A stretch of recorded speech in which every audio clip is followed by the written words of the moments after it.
Bonjour, Ravenhearts, or should I say, bonjour, rêveurs. You're probably wondering why I'm dressed like a French artiste today. Well, that's because I'm reviewing the novel The Night Circus, which, as you can see, has the same color scheme as my outfit. The Night Circus is a novel by Erin Morgenstern that was started, as I said in a previous video, as a NaNoWriMo project. And this was her first published novel, and it's amazing. I only read it like last May, and I've already reread it once, and it quickly jumps to the top of my favorite novels chart, only second to Stardust. And like Stardust, this is a fantasy romance novel, which, for a cheesy, sappy person like me, appeals to me in every way possible. Obviously it's called The Night Circus. It's about a nocturnal circus that opens after sundown, called Le Cirque des Rêves, which means the circus of dreams in French. Hence the term rêveurs for the people who attend the circus and are fans. In the novel, the circus gains sort of a cult following, and the man who designed the clock on the cover, whose name is Friedrich Thiessen, dubs the circus goers rêveurs. And the trademark of rêveurs is that they wear black and white, like the color scheme of the circus, and with a splash of red, which is usually accentuated by a scarf. I don't think there's anywhere in the novel where someone is wearing a beret, but fun fact, I actually bought this beret in France, so this is like authentic. Actually, most of the novel takes place in London. The circus is founded by a man in the novel called Chandres Lefebvre, who, that's a very French last name. He actually has a chateau in London, and he is the host of these midnight dinners, which makes him a little bit eccentric because he invites people over his house in the wee hours of the night. All his guests are eccentric enough to agree with him on the idea of starting a circus that has the same hours as the dinners. There are two rival magicians in this novel, and they use the circus as their playing field for their decades upon century-long game of besting each other. The magicians' names are Prospero the Enchanter, which is, of course, an ode to Shakespeare's play The Tempest, and a man only known as Alexander, or the Man in Grey, who is a mysterious guy who has magical powers.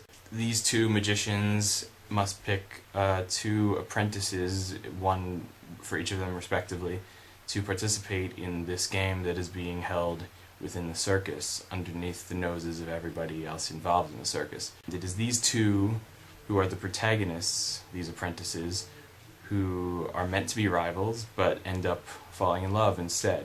Their names are Celia and Marco, and these are their silhouettes, and yes, I also have the paperback copy of this novel. Celia is raised by her father, who is Prospero the Enchanter.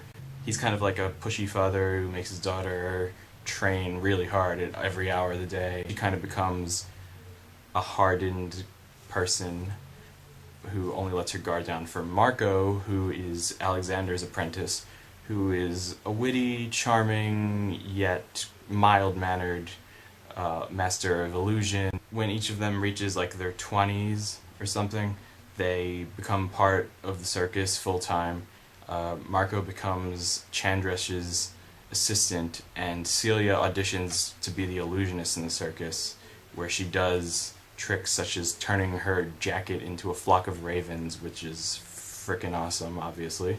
The circus is not an ordinary circus with clowns and a ringleader and acrobats, although it does have some of those things. Instead, it's made up of a bunch of different black and white striped tents, each of them holding its own unique wonder, such as Celia's illusions, or really eccentric installation art sort of thing, because Erin Morgenstern also is an artist, and a lot of her writing is based on a lot of visual details, and she does it really well. There's also a contortionist named Tsukiko, who is a tattooed Japanese woman who's kind of like a punk rocker before her time, because this novel takes place in the Victorian era. And this novel spans the scope of about 30 years, from 1873 to 1903. Fortunately for our protagonists, there is a spell cast over all the inhabitants of the circus that stops them aging. So Celia and Marco, over the long period of time that it takes them to get to know each other and run into each other and throughout all the events in the novel, they don't age. There's also what I can only call a countertext to the novel, which is the adventures of a boy who becomes a rapier named Bailey, who is from America, and the circus comes to his town and he visits it, and his life is forever changed by the people he meets there. I certainly recommend this book to everybody because it is, as I said, it's one of my favorite books of all time now, and I definitely recommend it to any fantasy fans or any just romance fans, because this novel really does present a solid romance story full of really in-depth characters and a lot of structure that makes the story epic in scope. Yeah, so pick up The Night Circus in either hardcover or paperback. Now, if you'll excuse me, I'm going to go stand by the river and paint the seagulls or something. Au revoir!